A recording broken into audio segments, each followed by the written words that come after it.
ngayon? Kayo po. Taga saan po kayo? Sa Mindanao po. Mindanao, ang layo. Cagayan tapos Mindanao, ang layo niyo. Ang Oo. layo. Ayan. Kasi nga, hindi natin maano yung maging kalayuan eh. Dapat naman yung malayo. Ay, malapit Sir DJ.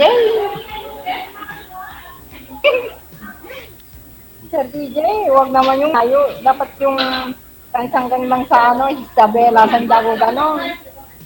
Layo So, naman so, yan. ayaw po ninyo, ma'am, kakausapin si sir. Si Sir talaga, binibiro ako ni Sir. Saan kayo sa Mindanao po? Sa Cotabato po. Okay, Sir. Dito ako sa Cagayan ngayon. Cagayan Valley. Ah. May asawa ka na, Sir? Ako, wala. Sa ngayon wala kasi nagkahiwalay kami. Ganun. Saan yung mga anak mo? Ang layo mo kasi, Sir. Dapat dito sa Cagayan. Para anytime may makikita tayo, ayaw mo pa. Joke lang. Dito lang, Sir, Sir DJ naman, dito naman sa Cagayan. Uy, huwag naman sa malayo. Ma'am, alam niyo po, kung mayroon po sana, yun po yung imamatch namin sa inyo. Eh, wala po. Nasa sa inyo po yan kung kakausapin niyo si sir. Tinatanong ko po kayo kung kakausapin niyo po o hindi. Nasa sa inyo po yan. Kasi kung mayroon naman po talaga, yun po ibibigay ni manager sa inyo, kakausapin mo. Eh, wala po eh. Meron po dyan, kalugar mo, pero hindi naman match edad ninyo. Okay lang po ba sa inyo? Mas bata sa inyo? Baka ayaw naman po kasi ng boy sa inyo. Kung may edad kayo sa kanya. Mahirap po kasi maghanap, ma'am, ng kalugar po talaga ninyo, no? Na hindi po kayo sabay nagpa-line up. Oo, kasi kailangan sabay kayo magpa-line up. Kay daran mo, kalugar mo, ganon. Sa pagpa-line up mo po kasi, wala. Si sir lang po yung kaidaran mo na nagpa-line up. Nasa sa inyo pa naman yan kasi kung gustuin talaga ni sir na kung seryosohin kanya, seryoso ko sa kanya, no, walang hadlang kung malayo. Kung gustuin mo bukas na bukas luluwas si sir sa Manila, pupunta ho dyan sa inyo, Cagayan. O may flight diretso papunta ng Cagayan, kung gusto mo. Dimple niya, Ang cute pa naman yung dimple niya, Sir.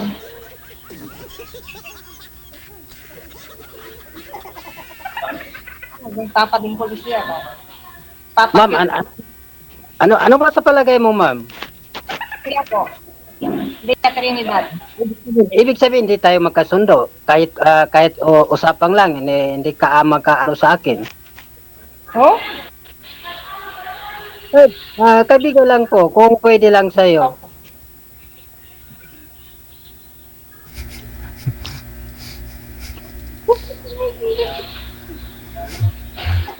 Ang layo ko kasi, Sir. Magreklamo pa ako dito sa'yo. Joke lang. Sige na lang. Hinto na lang tayo kasi sayang ang oras ni sir. Baka mahanapan ka ni manager ng magkalugar mo. Walang problema sa akin. Importante na ano ko yung programa ni DJ. Diri. DJ, Sir DJ, paki-off cam na yung kasi gusto niya, taga-lugar niya. Ayaw niya sa malayo. Okay. Kaya lang, ang layo mo, Sir. Sige lang. Maraming salamat po sa pagkikita natin kahit sandali lang. Okay po. Sana malapit ka na DJ, Sir DJ, paki-off cam lang kasi ayaw ni ma'am na malayo yung lugar ko. Kayo po yung mag-off cam, kayo po yung bumaba, sir, kung ano po sa inyo. Sige.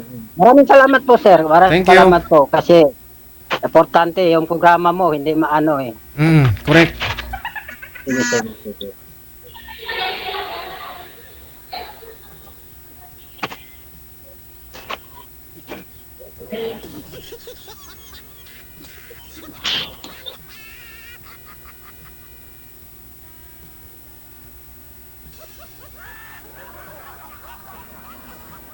Tawag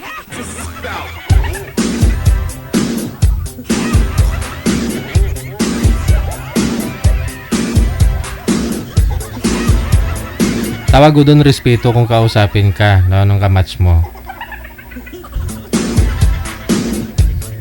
Hindi naman lahat kasi ng mga nag-uusap dito nagkakatuluyan. Sabi ko nga po, minsan nagiging tulay. Malayo ninyo ma'am, no? Kahit malayo si sir. Baka ho may kilala ho kayo dyan sa lugar ni sir na dalaga. Mairito mo dun sa kay sir, ganun. Baka ho may kapatid ka pong ano, o kaibigan, ganyan, na pwede mo mairito kay sir. Hindi hadlang yung malayo. Dito lang kayo sa Pilipinas. Hindi na kailangan yung passport para makabiyahe abroad. Biyahe papunta sa inyo.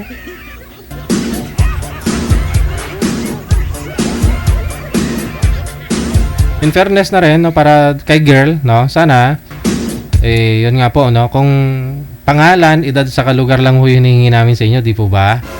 So, yung edad nyo, dun po bumabase si Nanay Pearl ng inyong makakausap at kalugar mo. Pero kung wala nga po kayong kalugar na nagpa-line up, kasabay mo, wala tayong magawa, no? Sa edad na lang ho, basta hindi magkalayo.